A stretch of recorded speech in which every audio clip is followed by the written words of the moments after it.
All right, what's going on today, guys? So we got a quick little video. We're going to be installing our rear spherical control arms.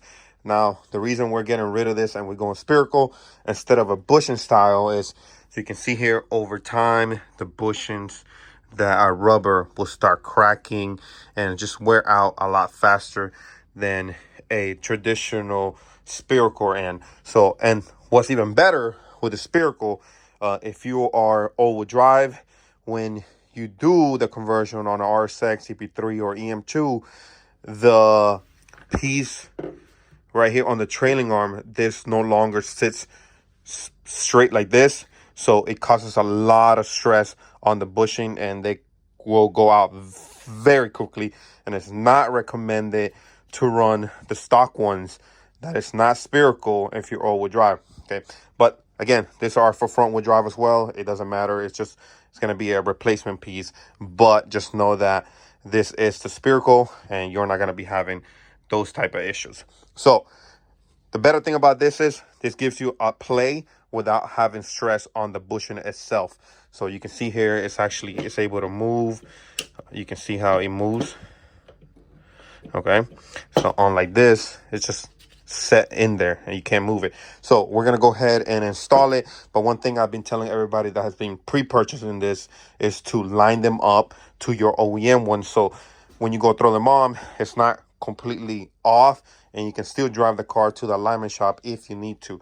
So what I've been telling them is to line them up like so. This is the other side, by the way, guys. So what I tell them is to line those 3 holes up like that, and then to line, mind this, I'm doing this with one hand. So, and then line the last one up. You can see this one's off a little bit, so I'm gonna have to make a little small adjustment. There you go, so you can see there. And put it on just right. All right, so the next thing that I tell everybody as well is to put this 3 bolts on first. And I will show you exactly how we're gonna be doing it.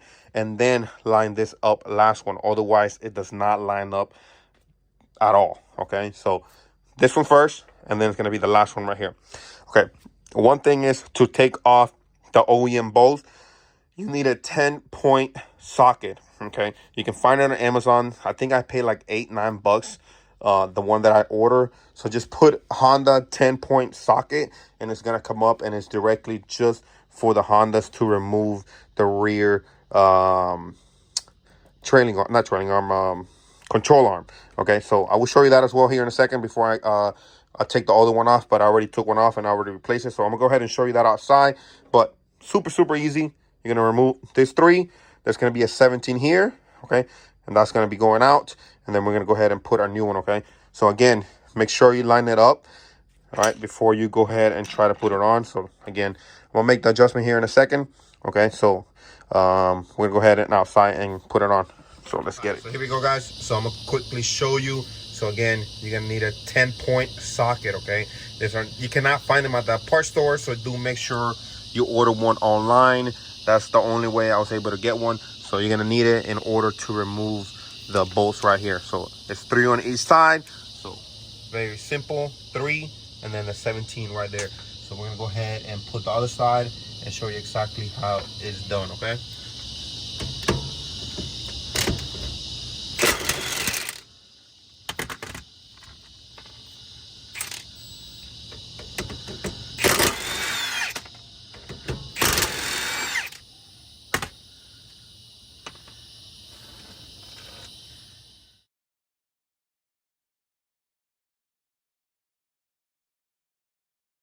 All right, guys, so I got it nice and straight right all the way across, and then I got all 3 of them perfect. So we're gonna match it to the OEM spec, and if the alignment guy needs to make adjustment, he'll make the adjustments through here. Okay, so we're gonna go ahead and throw it back on the car and show you how exactly that's gonna go. All right, guys, so we're gonna go ahead and show you the final little step, and this is very important that you make sure you do it exactly how I did it.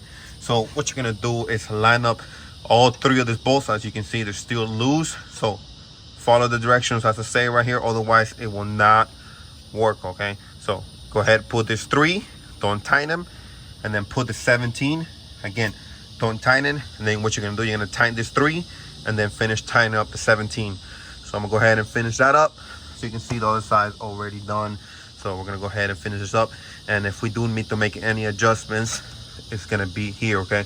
So you loosen up this one, and then you loosen up that one as well, so you can see still loose. So I'm gonna go ahead and tighten it after we're done. So we're gonna go ahead and tighten this, and then the one right there, okay?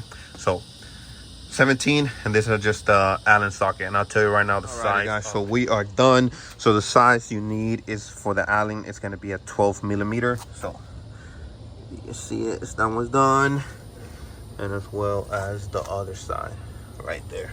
So we're gonna go ahead and finish adjusting the suspension, and then I gotta take the car to the alignment this week, and that's gonna be the last thing before we really take it on the road. But happy to take out the old rubber bushings out of here. Not good at all.